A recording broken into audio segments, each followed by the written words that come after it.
అందరికీ నమస్కారం. Welcome to icon politics. నమస్కారం గౌతమ్ గారు. నమస్తే అండి. సార్, టీడీపీ వాళ్ళు ఫస్ట్ లిస్ట్ ప్రొవైడ్ చేసినప్పుడు అందులో 94 సీట్లు ప్రకటించారు. జనసేన నుంచి 5 సీట్లు వచ్చాయి. అందులో రిజర్వ్డ్ సీట్లు 18 స్థానాలు ప్రకటించారు టీడీపీ వాళ్ళు. అందులో ఒకరు టీడీపీలో అప్పటి వరకు లేని వాళ్ళు, అంటే మేబీ ఎలక్షన్స్ టైంలో ముందు జాయిన్ ఉండొచ్చు, ఒక 1 ఇయర్ ముందులాగా. సో సోషల్ మీడియాలో బాగా ఆ, ఆ, బాగా క్రేజ్ ఉన్న వాళ్ళు కొలిక్పూడి శ్రీనివాసరావు గారు, తర్వాత మహాసేన్ రాజేష్ గారు, అంటే సరిపల్లి రాజేష్ గారు. వాళ్ళిద్దరికి సీట్లు దక్కాయండి. అందులో ఇప్పుడు మళ్ళీ ఆ, పి గన్నవరం సీటు రాజేష్ గారికి ఇచ్చింది మళ్ళీ వెనక్కి తగ్గినట్టుగా కనిపిస్తున్నట్టుంది. దీనిపైన అంటే అఫీషియల్ గా ఏమైనా తెలిసిందా? అసలు దీని మీద మీ విశ్లేషణ చెప్పండి సార్. ఎందుకు తగ్గాల్సి వచ్చింది ఇది? ఇంతకు ముందు కూడా టీడీపీ వాళ్ళు ఇలా బ్లాక్ మెయిల్ కి తగ్గితే టీటీడీ బోర్డు మెంబర్స్ ని ప్రకటించినప్పుడు వాళ్ళ ప్రభుత్వ హయాంలో అవును. అనిత వంగలపూడి అనిత గారు. వంగలపూడి అనిత గారిని వెనక్కి తీసుకున్నారు. అట్లా ఇది మిగతా వాళ్ళు అయితే వాళ్ళని తుడుచుకుని పోతారు. ఈ పార్టీ ఎందుకు ఇంత సిద్ధాంతాలతో ఉండడం, కొంచెం మీ విశ్లేషణ చెప్పండి సార్ దీని మీద. యాక్చువల్ గా ఇప్పుడు వెనక్కి తీసుకున్న దాంట్లో అప్పుడు వంగలపూడి అనిత గారు కానీ లేకపోతే ఇప్పుడు మహాసేన రాజేష్ గాని వాళ్ళంతటి వాళ్లే విరమించుకోవటానికి ముందుకు వచ్చారు. జరుగుతున్న పరిణామాలను బట్టి కానీ వస్తున్న వాళ్ళ పైన జరుగుతున్న దాడిని కానీ తట్టుకోలేక వాళ్ళు వెనక్కి వచ్చారు. యాక్చువల్ గా వంగలపూడి అనిత గాని మహాసేన రాజేష్ గాని ఇద్దరు చాలా ధైర్యంగా వైఎస్ఆర్ కాంగ్రెస్ పార్టీ నాయకుల్ని ఎదుర్కొనే వాళ్ళే. కానీ ఒక అధికారంలోకి అనే దాకా వచ్చేటప్పటికి వాళ్ళు ఎందుకో ఒక వెనకడుగు వేయటం జరిగింది. ఇప్పుడు మహాసేన రాజేష్ విరమించుకున్నాడు పి గన్నవరం నుంచి అని అంటే ఆయనకు అసలు సీట్ ఇచ్చినప్పుడు ఎందుకు తీసుకున్నాడు అనే ప్రశ్నలు లేవనెత్తుతారు. వైసీపీ వాళ్ళు చేసిన దాడి మీద గాని లేకపోతే మరే ఇతర కారణాలు గాని ఏమిటి ఉన్నాయి?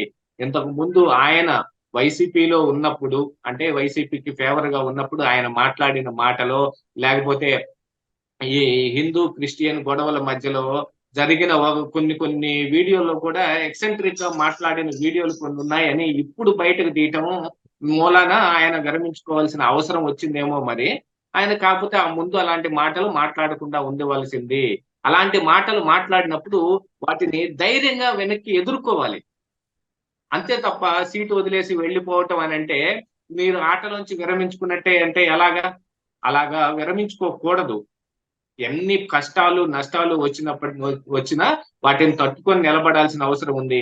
యాక్చువల్ గా ఇప్పుడు ఆ 2 సీట్లు ఈ మహాసేన్ రాజేష్ కి ఇచ్చింది కానీ కొలికిపూడి శ్రీనివాస్ కి ఇచ్చింది కానీ కొంచెం వివాదాస్పదంగానే ఉంటాయి. వాటి మీద ఎక్కువ ట్రోలింగ్ చేస్తారు. ఎందుకు? వీళ్ళు ఆల్రెడీ ఆ వైఎస్ఆర్ కాంగ్రెస్ పార్టీ నాయకులతో కలిసి తిరిగి వచ్చిన వాళ్ళు. అక్కడ ఉన్నప్పుడు వీళ్ళు మాట్లాడిన కొన్ని ఎక్సెంట్రిక్ మాటల్ని వాళ్ళు ఇప్పుడు ప్రచారంలోకి తీసుకొస్తారు. అటు నుంచి ఇటు మారినప్పుడు ఏమేమి పరిస్థితులు ఎదురవుతాయని ముందుగానే ఊహించుకోవాలి. అవన్నీ ఊహించుకున్న తర్వాత టికెట్ తీసుకోవాలి. ఒకసారి బరిలోకి దిగిన తర్వాత విరమించుకోవటం అనేది వెనకడుగు వేయటమే. అంటే ఎంతో ధైర్యంగా జగన్మోహన్ రెడ్డిని ఈ 5 సంవత్సరాలు ఎదుర్కొని వచ్చి జగన్మోహన్ రెడ్డి మీద ఆ దాడి, ఆల్మోస్ట్ ఆల్ మాటల దాడి అనుకోవాలి. అలాంటి దాడి చేసిన వాళ్ళు ఇప్పుడు రియల్ గా బరిలో దిగేటప్పటికి ఎనికిపోయారు అనగానే ఏమైపోతుంది?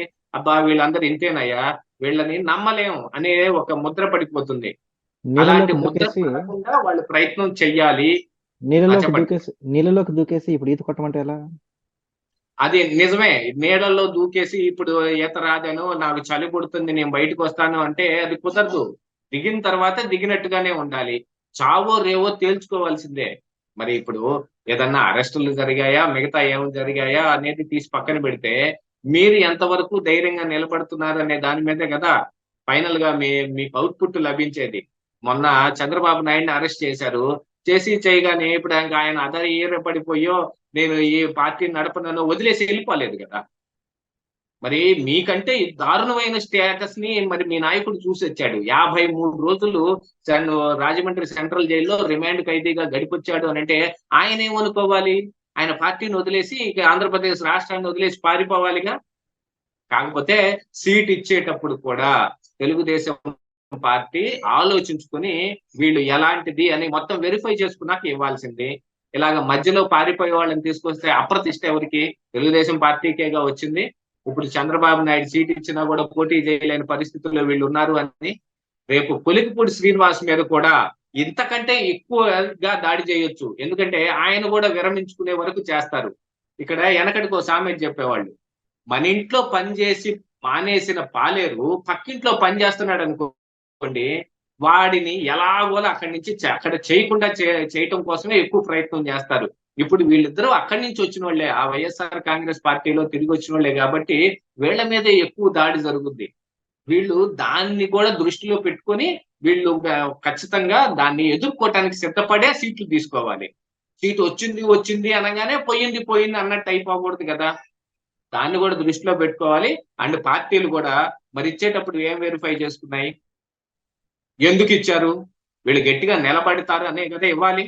ఆ నిలబడతారు అనే దాంట్లో మరి ఆ సర్వే చేశాము, ఈ సర్వే చేశాము, IVRS సర్వేలు పెట్టాము, గట్టి నాయకుడిని ఎన్నుకుంటాము అని అంటే చూడండి, ఆదిలోనే హంసపాదలాగా వదిలేసిపోయే నాయకుడికి మీరు ఒక ఇచ్చారు అని అంటే మీ పార్టీ పరువు కూడా పోయినట్టేగా. అందుకని నిలబడగలిగే వాడికి ఇవ్వాలి. ఆ విషయంలో వాళ్ళు కూడా కొంచెం అప్రమత్తంగా ఉండాలి. రాజేష్ కూడా విరమించుకోకుండా ఉంటే బాగుండేది. చావో రేవో తేల్చుకోవాల్సిందే అని నిలబడి ఉండాల్సింది. కానీ ఆయనకి ఏం చెబుతాం, ఆయనకి ఆయన ఇష్టం విరమించుకోవటం, ఆ మరి పార్టీని ఒప్పించుకోవటం, వాళ్ళు కూడా ఒప్పుకోవటం అంతా వాళ్ళ ఇష్టమే. మన చేతుల్లో ఏం లేదు కదా. నేను మొన్న ధైర్యంగా నిలబడండి, మీరు ధైర్యంగా ఉండండి, మీకు మౌత్ టాక్ బాగా ఎక్కువగా ఉంది టీడీపీ జనసేన కూటమికి, 10లో 8 మంది టీడీపీ జనసేన కూటమిని తలుచుకుంటున్నారు, కానీ నాయకులు బలంగా లేరు, ధైర్యంగా లేరు, బయటకు రావట్లేదు అని అంటే నీకేమయ్యా, నువ్వు కుండబద్దలు ఒడ్డును కూర్చొని చాలా 100 మాటలు చెబుతావు, దిగినోడికి తెలుస్తుంది అని. మా పక్క ఊరేనట, గణపవరం నుంచి కొద్దిగా దూరమే ఉంటుంది గొట్టుపాడు అనేది. ఆ ఊరు నుంచి నేను మెసేజ్ పెడుతున్నాను, ఇక్కడ ఒక భవనానికి వైఎస్ఆర్ కాంగ్రెస్ పార్టీ రంగులేశారని ప్రశ్నిస్తే 10 మందిని తీసుకెళ్లి ఎక్కడ పెట్టారో తెలియలేదు, నువ్వు వచ్చి కాపాడావా అన్నాడు. నేను ఎందుకు వచ్చి కాపాడుతాను? కేవలం దాడి వాళ్ళ మీద ఒక్కళ్ళ మీద అదేగా జరిగింది. ఇంకా నేను చెబుతున్నాను, ఆ మెసేజ్ పెట్టిన వ్యక్తి మీద జరగల దాడి, కానీ కొండబద్దల మీద దాడి జరిగింది. కొండబద్దల మీద అనునిత్యం దాడి జరుగుతూనే ఉంటుంది. కొన్ని వేల మంది ట్రోలింగ్ చేస్తూనే ఉంటారు, రోజుకి కొన్ని వందల మంది కామెంట్లు పెడుతూనే ఉంటారు. తల్లి చెల్లి పెళ్ళాం బిడ్డ అనేది లేకుండా ఒక్కోసారి కళ్ళ నీళ్ళు వచ్చేంత కామెంట్లు పెడతారు. వాటన్నిటిని మేము భరాయించి ఉండట్లేదా? నాకంటే ముందున్న మా నాన్నగారి మీద ఫిజికల్ గా దాడి చేశారు. కారుతో లారీ కారు తీసుకొచ్చి కారును గుద్దితే 2 పొలిగింతలు కొట్టింది. చచ్చిపోవాల్సిన మనిషి బ్రతికాడు ఆ రోజున. మరి దాన్ని ఏమంటారు? దాన్ని ఒడ్డును కూర్చొని మాట్లాడటం అంటారా? అయినా కూడా మేము దిగాం, మేము మాట్లాడుతున్నాం. ఇలాంటి మేము ఏదన్నా ఒకటి చేస్తాము, మేము నిలబడతాము అని అంటే ఈ పార్టీల దగ్గర మాకేం మనుగడ ఉండదు. ఎందుకంటే వాళ్ళకి బోల్డ్ కారణాలు ఉంటాయి. మాకు కనీసం అపాయింట్మెంట్ కూడా దొరకదు వాళ్ళకి, వాళ్ళతో మాతో మాట్లాడటానికి.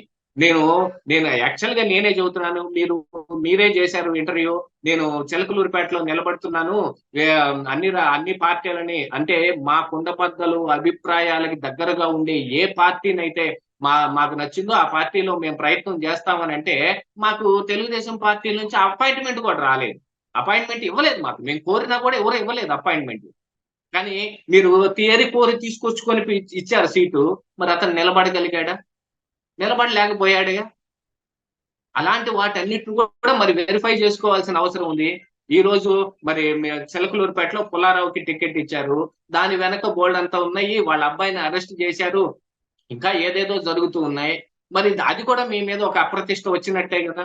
దాన్ని కూడా ఆలోచించుకోవాలి. అంటే పుల్లారావుకి తీసేసి నాకు ఇవ్వమని కాదు నేను అర్థం. నేను ఆ విషయం మీద నేనేం కోరుకోవడం లేదు. ఆయనకి అలాట్ చేశారు, చేసిన వాళ్ళలో ఎందుకు అలాట్ చేశారు, వాళ్ళు నిలబడి ఉంటున్నారా, సక్రమంగా ఉంటున్నారా, పార్టీకి బలం అవుతున్నారా, బలహీనత అవుతున్నారా, అన్ని వెరిఫై చేసుకోవాలి కదా పార్టీలు కూడా. అందుకనే ప్రతి విషయాన్ని 1కి 10 సార్లు ఆలోచించుకొని పని చెయ్యాలి. దిగిన తర్వాత వెనుకడుగు వేయకూడదు. దాన్నే మడవ తిప్పాడు.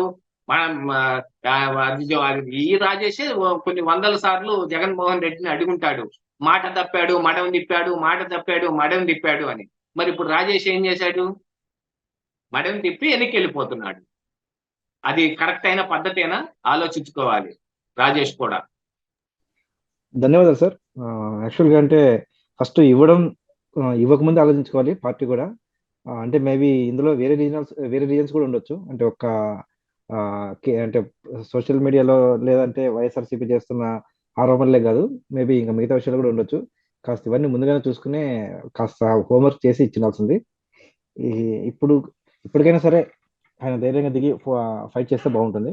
ఇన్ని రోజులు ఫైటర్ గా ముద్ర ముద్ర పెట్టుకునేసి ఇప్పుడు ఇలా తప్పుకోవడం అంటే ఖచ్చితంగా ఒక మచ్చలాగే ఉంటుంది ఆయనకి. ఆయన భవిష్యత్తులో కూడా మిగతా వాటికి కూడా పెద్ద సపోర్ట్ రాకపోవచ్చు భవిష్యత్తు ఇలా చేస్తే. కాబట్టి అవును. కాస్త ఆలోచించుకొని చూడాలండి. చూద్దాం సార్. ధన్యవాదాలు సార్.